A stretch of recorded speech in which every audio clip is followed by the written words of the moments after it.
Good morning મિત્રો. આજે આપણે જોવાના છીએ આલ્કોહોલ અને ફિનોલ સંયોજનોની રાસાયણિક પ્રક્રિયાઓ. આની અંદર પાર્ટ 1 જોવાના છીએ, કેમ કે થોડોક લાંબો પોર્શન છે. આની અંદર આપણે આલ્કોહોલ ફિનોલ સંયોજનોની રાસાયણિક પ્રક્રિયાની સાથે સાથે એનો એસિડિક નેચર પણ આપણે સમજવાનો છે, બરાબર. એટલે પહેલો પોર્શન છે એમાં એસિડિક નેચર આવશે, OH બંધ તૂટવાની પ્રક્રિયા, પછી એસ્ટરીકરણ, જુદી જુદી ઘણી બધી રિએક્શનો આવે છે. એટલે લગભગ પાર્ટ 1, પાર્ટ 2, પાર્ટ 3 આવી રીતના બની શકશે ખરી, એ 100%ની વાત છે, બરાબર. એટલે આજે તો આપણે નાનકડો એક જ પોર્શન લેવાના છીએ.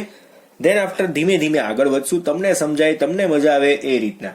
તો સૌથી પહેલા તો આલ્કોહોલ અને ફિનોલ સંયોજનોની રાસાયણિક પ્રક્રિયાઓ જે છે એમાં આગળ વધીએ તો પહેલો જ પોઈન્ટ, આપણે હજુ તો કઈ લખતાય નથી. OH બંધ તૂટવાની પ્રક્રિયા સૌથી પહેલી રિએક્શન છે તો લખતાય નથી, કેમ કે આલ્કોહોલ સંયોજનો છે ને એ વર્સેટાઇલ નેચર ધરાવે છે. એમાં બે પ્રકારના ગુણધર્મો છે, કેન્દ્ર અનુરાગી તરીકે વર્તે, ઇલેક્ટ્રોન અનુરાગી તરીકે વર્તે. એટલે એ ખાસ જોવાનું છે.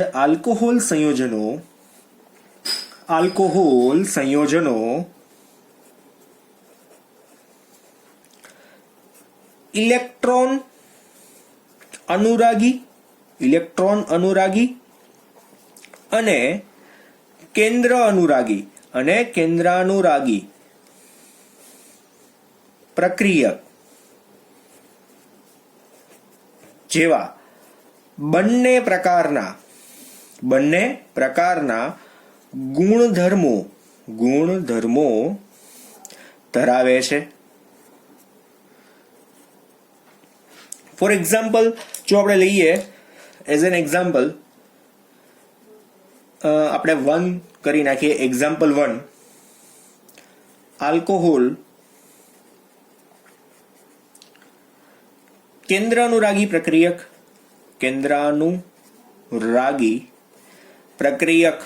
પ્રક્રિયક તરીકે હોય ત્યારે O અને H વચ્ચેનો બંધ તૂટે છે. OH બંધ તૂટે છે. કઈ રીતના? તો આપણે સાદું એક્ઝામ્પલ જોઈએ. OH બંધ કઈ રીતના તૂટે છે તો અહીંયા એ એક્ઝામ્પલ 1 આપણે એઝ એ જોઈએ તો R ની સાથે O અને બીજું કનેક્શન કોનું છે તો કે ભાઈ H નું છે. એની સાથે કોણ છે? O અને H છે, બરાબર. R C અને O, સોરી, અહીંયા આપણે આને તો આપણે C કહી જ દેશું. આલ્કોહોલ છે, બરાબર છે. હવે આલ્કોહોલ પાસે 2 અબંધકારક ઇલેક્ટ્રોન યુગ્મ હોય. હવે કેન્દ્ર અનુરાગી પ્રક્રિયકનો મિનિંગ શું કે દાખલા તરીકે એ H+ સાથે પ્રક્રિયા કરે તો પોતાના ઇલેક્ટ્રોન ત્યાં ડોનેટ કરી શકે. કોને ડોનેટ કરે? અહીંયા કોને ડોનેટ કરી શકશે? આ H+ ને ડોનેટ કરશે, બરાબર છે. આપણે H+ નહીં, આપણે ત્યાં કેટાયન નાખી દે, કાર્બ કેટાયન, બરાબર છે. અહીંયા કાર્બ કેટાયન બતાવી દઈએ એક્ઝેક્ટલી. હવે ધ્યાન આપજો, અહીંયા કાર્બ કેટાયન, દાખલા તરીકે મારી પાસે આવો કાર્બ કેટાયન છે જેની ઉપર પ્લસ ચાર્જ છે, બરાબર. હવે કાર્બ કેટાયનને પોતાના ઇલેક્ટ્રોન જો H+ ને આપી દે ને તો ત્યાં H2O થઈ જાય, આલ્કોક્સાઇડ આયન થઈ જશે. એટલા માટે આપણે ચેન્જ કર્યું છે, બરાબર. તો ફર્ધર રિએક્શનમાં શું થશે? અહીંયા તો આપણી પાસે કોણ છે તો કે ભાઈ R છે, O પણ છે. O ની સાથે ડિરેક્ટલી કનેક્ટ કોણ થઈ જશે? હવે ડાયરેક્ટલી કનેક્ટ કોણ થશે? C. અને C સાથે તો અહીંયા 3 બંધ હતા જ, બરાબર છે. 3 બંધ હતા જ. અને H છે એ ક્યાં જતો રહેશે તો કે ભાઈ H અહીંયા ઉપર આપણે એમ રાખવો પડશે.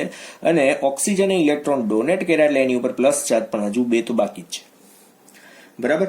એટલે આવું બન્યું. હવે એના પછી શું થશે તો આના પછી આગળ વધી એટલે શું થશે તો H+ ડોનેટ થઈ જશે. તો H+ ના ઇલેક્ટ્રોન ક્યાં જતા રહેશે તો આપણે અહીંયા જોઈ લઈએ કે આ H ના ઇલેક્ટ્રોન છે ને એ ક્યાં જતા રહેશે? અહીંયા ઓક્સિજન ફરી પાછો લઈ જશે, કેમ કે એને સ્ટેબલ થવું છે ઓક્સિજનને, બરાબર. ધેટ્સ વાય ફાઇનલી આપણે જો અહીંયા નીપજ જો બતાવીએ ને તો ફાઇનલ નીપજ કેવી બનશે ખબર છે? જો અહીંયા R, O, પછી કોણ આવશે? C અને એના 3 બંધ વત્તા કોણ છૂટું પડી જશે તો છૂટું પડશે H+. ઇટ મીન્સ બંધ કયો તૂટ્યો તો O અને H વચ્ચેનો બંધ તૂટશે. તો અહીંયા જો O અને H વચ્ચેનો બંધ આખો તૂટ્યો અને કોણ છૂટો પડી ગયો તો આ H પરમાણુ ત્યાં છૂટો પડીને આવી ગયો, બરાબર છે. તો આ રીતના ટૂંકમાં જો કેન્દ્ર અનુરાગી પ્રક્રિયક તરીકે હોય તો આવો પ્રશ્ન ઉભો થાય કે ત્યાં OH બંધ તૂટશે. ખાસ યાદ રાખવાનું છે, કેન્દ્ર અનુરાગી પ્રક્રિયક તરીકે હોય ત્યારે કયો બંધ તૂટે? તો કે ભાઈ OH બંધ તૂટે. આ ખાસ એક યાદ રાખવાનું છે. અને એક્ઝામ્પલ 2 જોઈએ કે જો ભાઈ સમજી લો કે ઇલેક્ટ્રોન અનુરાગી પ્રક્રિયક તરીકે હોય આલ્કોહોલ ઇલેક્ટ્રોન અનુરાગી પ્રક્રિયક તરીકે હોય તો શું થશે? CO બંધ તૂટવાની પ્રક્રિયા થાય છે. કઈ રીતના? તો એ પણ જોઈએ. એમાં ફર્સ્ટ સ્ટેપ જોઈએ આપણું RCH2 અને આપણી પાસે છે OH. કોણ છે? RCH2 અને OH. હવે એની પ્રક્રિયા કોની સાથે થાય છે? તો કે ભાઈ H+ સાથે થાય છે. તો અહીંયા H+ સાથે થાય તો ઓક્સિજન પાસે તો વધારાના ઇલેક્ટ્રોન છે જ. ઓક્સિજન શું કરશે? પોતાના ઇલેક્ટ્રોન કોને આપશે? આ H+ ને આપશે.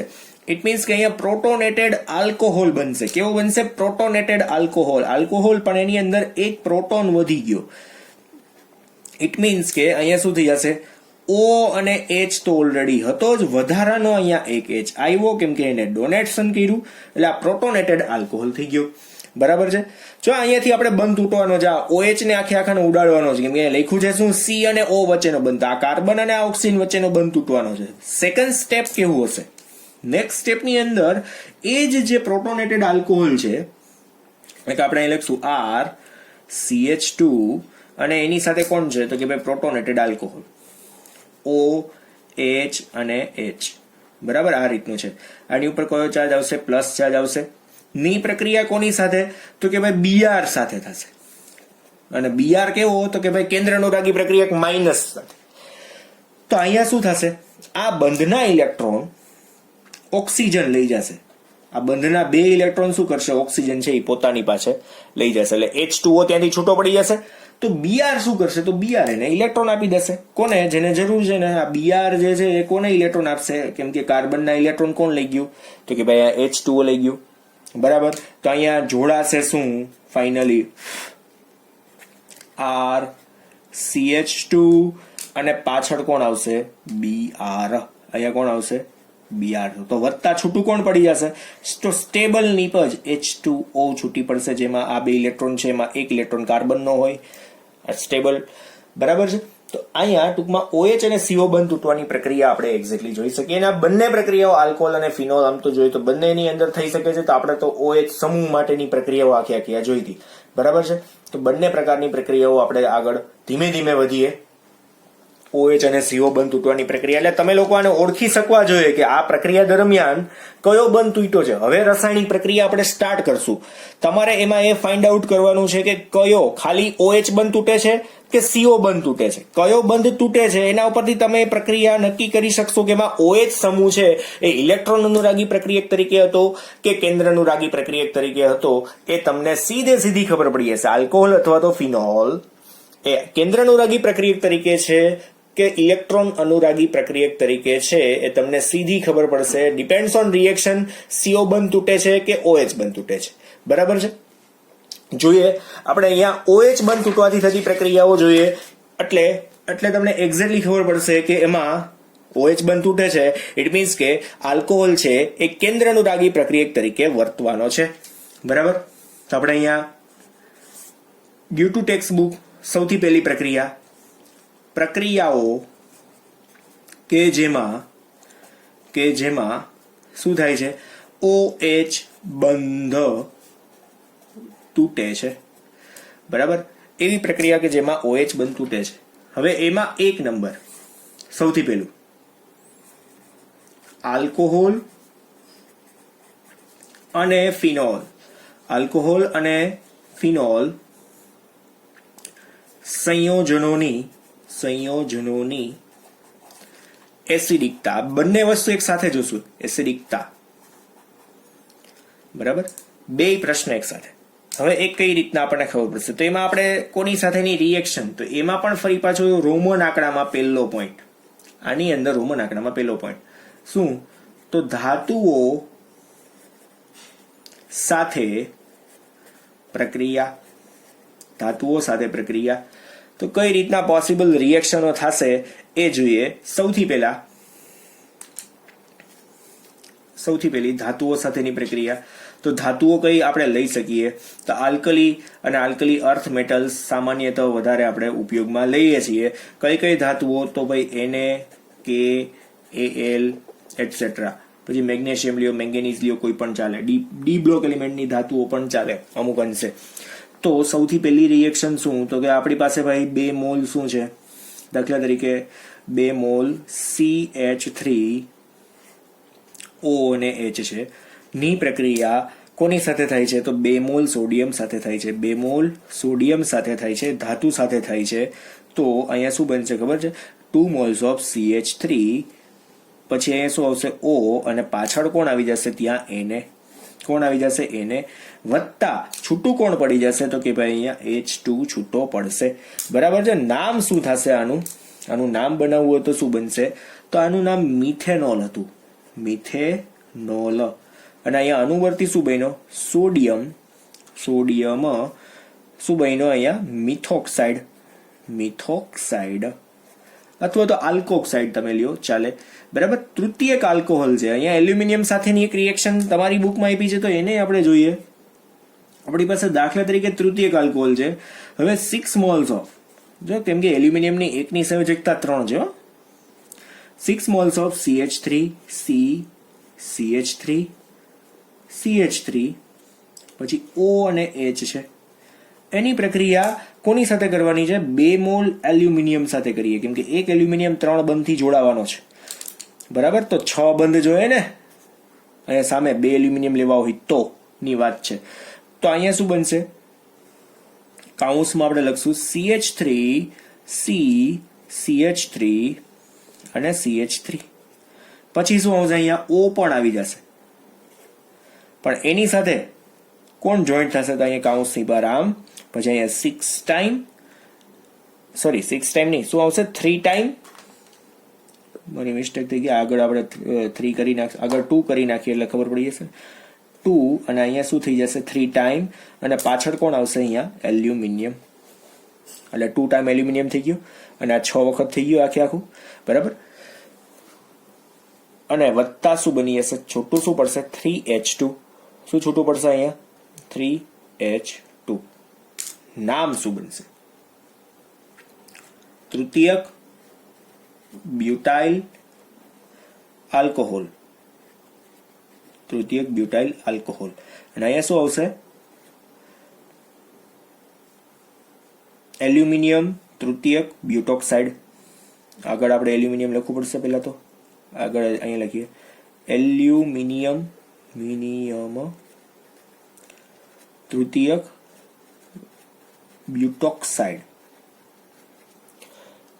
બ્યુટોક્સાઇડ અને 3 ને કાઢી નાખું છું. બરાબર. તો આ 2 રિએક્શન અહીંયા ટૂંકમાં પોસિબલ થાય. હવે ફિનોલની પણ આ જ રીતના પ્રક્રિયા થાય છે. તો આલ્કોહોલની તો આપણે 2 પ્રક્રિયાઓ જોઈ. હવે બાકીની ત્રીજી રિએક્શન છે ફિનોલ સાથે જોઈએ. તો ફિનોલ કઈ રીતના રિએક્ટ કરશે તો એ જોઈએ. દાખલા તરીકે આપણી પાસે O અને H છે ફિનોલ, નીચે બેન્ઝીન ચક્ર છે. સેમ એઝ આલ્કોહોલની જેમ જ અહીંયા 2 મોલ્સ ઓફ લઈએ અને રિએક્શન આપીએ સોડિયમ સાથે એટલે 2 મોલ્સ ઓફ Na. બરાબર. રિએક્શન થઈને શું થશે અહીંયા તો કે ભાઈ બેન્ઝીન તો એઝ ઇટ ઇઝ રહેશે, ઉપર ઓક્સિજન પણ એઝ ઇટ ઇઝ રહેશે પણ એની સાથે કનેક્ટ કોણ થશે તો કે ભાઈ Na. અને આગળ મોલ કેટલા થઈ જશે તો અહીંયા 2 મોલ વત્તા છૂટું કોણ પડી જશે તો H2 કેમ કે 2 હાઇડ્રોજન છે. આપણે આ બધાના 2 મોલ લેવાનું કારણ જ એ છે કે H2 તરીકે છૂટો પડે એટલા માટે. એટલે અહીંયા નામ શું બનશે ફિનોલ માંથી શું બન્યું સોડિયમ ફિનોક્સાઇડ. હવે આ બધામાં જોવા જેવી વાત શું હતી ખબર છે તમને? એક સિમ્પલ ખબર હોવી જોઈએ કે દરેક વખતે આમાંથી H પરમાણુ છૂટા પડે છે. ચાહીથી H છૂટો પડ્યો. રિએક્શન દરમિયાન જો H+ છૂટો પડે તો એનો એસિડિક નેચર છે એ આપણે અહીંયા ફાઇન્ડ આઉટ કરી શકીએ. અહીંયા શું છૂટો પડ્યો છે H2 છૂટા પડે છે. બધામાં H2 છૂટા પડે છે. એનું રીઝન શું આ જે છે એ એસિડિક ગુણધર્મ ધરાવે છે એવું આપણે સાબિત કરવું છે.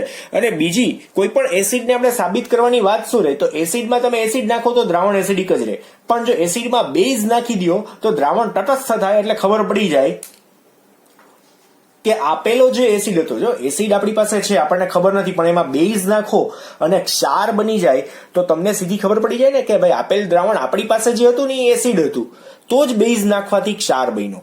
બરાબર, એમને તો બનતો નથી. અહીંયા આપણે બીજી રીતે શું જોયું કે ભાઈ ધાતુ સાથેની પ્રક્રિયામાં જો હાઇડ્રોજન મુક્ત થાય, H+ મુક્ત થતો હોય તો એ એસિડિક નેચર ધરાવે છે. એવી આપણે વાત આપણે ફાઇનલ કન્ક્લુઝનમાં લખશું જ, પણ હવે હું બેઝ સાથેની એક પ્રક્રિયા દર્શાવી દઉં જેનાથી તમને ફાઇનલી ખબર પડી જાય કે ફિનોલ છે એ કેવો છે, એસિડિક છે. આલ્કોહોલ પણ કંઈક અંશે એસિડિક છે. હા, બંનેની સરખામણી આપણે આના પછીના લેક્ચરમાં જોવાના જ છીએ, પણ અત્યારે માત્ર એસિડિક ગુણ છે એ આપણે સમજીએ છીએ. થોડો ઘણો એસિડિક નેચર છે એની અંદર, ફિનોલમાં પણ છે, આલ્કોહોલમાં પણ છે.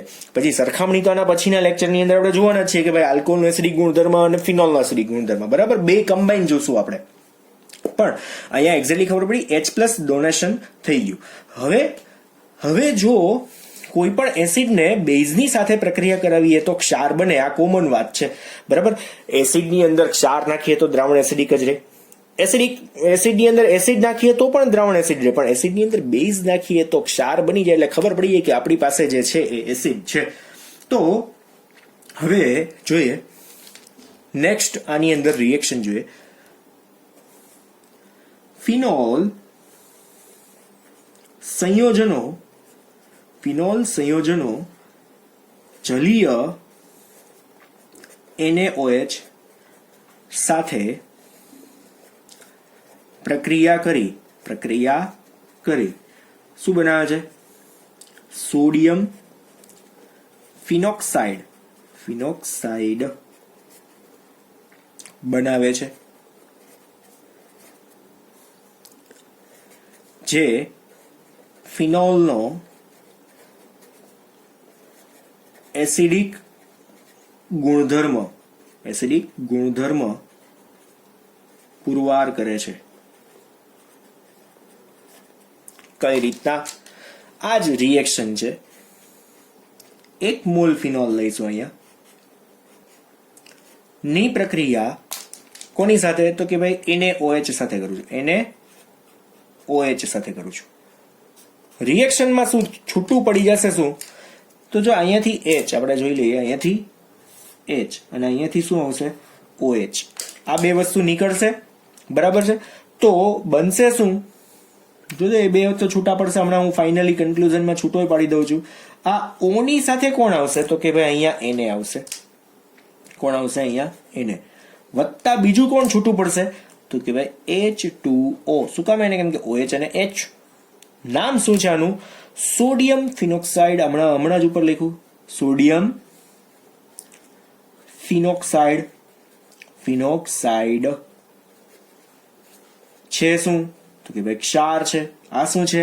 તો કે ભાઈ ફિનોલ છે, એસિડિક ગુણ છે, તો જે બેઝ સાથે પ્રક્રિયા કરી શકે, બરાબર છે. આ કેવું છે? એક્વિયસ, અને આપણે એને શું કહીશું? એક્વિયસ એટલે જલીય, પણ આપણે એને કેવું છે? બેઝ. આ શું છે? બેઝ છે. તો ફિનોલ જે એસિડ છે એ બેઝ સાથે ક્ષાર આપે છે, એવું આપણે ટૂંકમાં અહીંયા દર્શાવ્યું. હવે આ પ્રક્રિયાઓ ઉપરથી આપણે શું કહી શકશું ખરેખરમાં? તો બધા જ છે ને બ્રોન્સ્ટેડ એસિડ છે એ આપણે કહીશું બ્રોન્સ્ટેડ લોરીના સિદ્ધાંત ઉપરથી. તો આપણે ફાઇનલ કહી શકીએ, આપેલ દરેક પ્રક્રિયાઓ પરથી કહી શકાય કે શું? તો કે ભાઈ આલ્કોહોલ અને ફિનોલ સંયોજનો સ્વભાવે કેવા છે? તો કે ભાઈ એસિડિક છે, પરંતુ આલ્કોહોલ અને ફિનોલ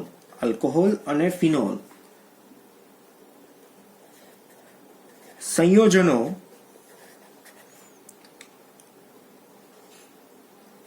વાસ્તવમાં કેવા છે? બ્રોન્સ્ટેડ એસિડ છે. બ્રોન્સ્ટેડ એસિડ સંયોજનો છે.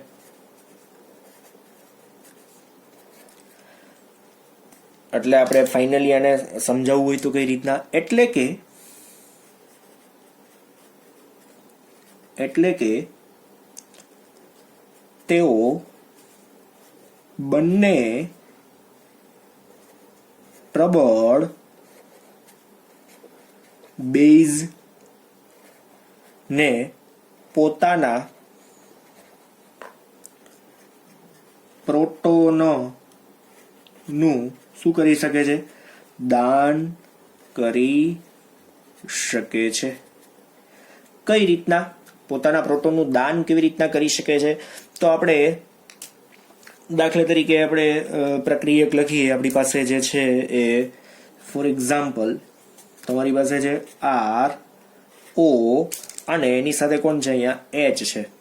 ની પ્રક્રિયા બી, જેમની પાસે પોતાના ઇલેક્ટ્રોન છે એવો બેઝ છે, બરાબર. એની ઉપર માઇનસ ચાર્જ પણ. બી એટલે બેઝ, હો, બોરોન નહીં, ખાસ ધ્યાન રાખજો. બી એટલે બેઝ, બોરોન નથી. હવે શું થાય કે ભાઈ આમાંથી એચ છે ને, આ એચ ના ઇલેક્ટ્રોન છે ને એ કોણ લઈ જાય ખબર છે? એચ ના ઇલેક્ટ્રોન કોણ લઈ જશે? આ ઓક્સિજન લઈ જશે. એટલે એચ ઉપર કયો ચાર્જ આવી જાય? પ્લસ ચાર્જ આવી જાય. તો પ્લસ ચાર્જ આવે તો આ ભાઈ બોરોન, આ જે બેઝ જે છે એ કોને ઇલેક્ટ્રોન આપી દેશે? હાઇડ્રોજનને. ઇટ મીન્સ કે આલ્કોહોલે બેઝ સાથે પ્રક્રિયા કરી તો પોતાના H+ નું ડોનેશન કરે છે. જે મેં હમણાં જ ઉપર સમજાવ્યું તમને લોકોને, હમણાં જ સમજાવ્યું ને, એ જ વાત અહીંયા વાત છે, બરાબર. એટલે ફર્ધર રિએક્શન થઈને શું બનશે અહીંયા? તો કે ભાઈ RO- આલ્કોક્સાઇડ આયન બની ગયો. ઓલરેડી 2 તો હતા જ, વધારાના 2 ઇલેક્ટ્રોન અહીંયા ટોટલ આપણે અહીંયા 7 થઈ ગયા. અહીંયા આલ્કોક્સાઇડ આયન થઈ ગયો. અને હવે જે બન્યું એ શું બન્યું? તો H એની સાથે કયો બંધ બની ગયો? અહીંયા બોરોન સાથે, સોરી બેઝ સાથેનો. આ શું છે? બેઝ છે, બરાબર. H મેળવી લીધો. એટલે આ જે બન્યો એ શું બની ગયો? સંયુગ્મ બેઝ. આને આપણે શું કહેશું? RO- ને શું કહેવાય? સંયુગ્મ બેઝ. શું કામ એને? કેમ કે પેલા કેવો હતો? એ એસિડ હતો. એને બેઝ સાથે પ્રક્રિયા કરી તો સંયુગ્મ બેઝ બન્યો. એસિડમાંથી સંયુગ્મ બેઝ. તો બેઝમાંથી શું બન્યો? બેઝમાંથી શું બને? સંયુગ્મ એસિડ. આને આપણે શું કહી શકીએ? સંયુગ્મ એસિડ.